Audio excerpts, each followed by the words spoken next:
I don't come from a strongly politically family. My grandfather was deputy editor of the Daily Herald, the Labour Party newspaper. Yeah. So, excuse me. Bless you.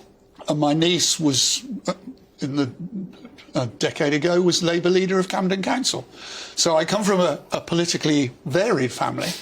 But yeah, I joined at the age of 14. I've often asked myself, if that classmate had been a Conservative, would I have been a Liberal and would I have changed or whatever? But yes, worked my way through the Tory party in one form or another. Actually didn't really expect myself to become an MP. I expected to work through industry and do the voluntary side. There you were. I mean, you know, 83 to 92, you're there in Parliament, you see Mrs Thatcher go to the absolute peak of her powers after some very difficult early years, a British economy that, when I was working in the city, I mean, it was the most extraordinary atmosphere.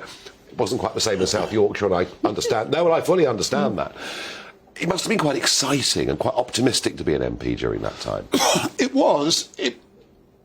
There were peaks and troughs. One's got to remember that I was elected in 83, and in 85 the Conservatives had disastrous years at local elections, the same came back in 87. It was a fascinating period. But anybody who's in the House of Commons, it's fascinating anyway, whatever period you're there for.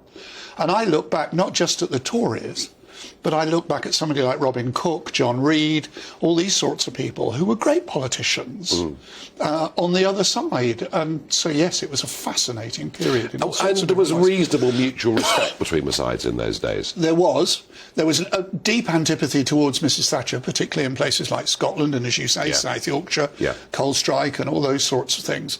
The thing that was different about her period was that she had this vision of privatisation. In a way that no other government, Conservative, had kind of really decided to carry things through. Now, many of the cabinet ministers didn't know how things would result because you were privatising companies like British Telecoms, British Airways, Rolls-Royce and all these sorts of things. British Gas, all of it, yeah. So there was a vision that she clearly had and was determined to drive through, which made it somewhat different. Conviction politics. Absolutely. Not been much of that lately in the Tory party, has there? Depends what you mean by convictions.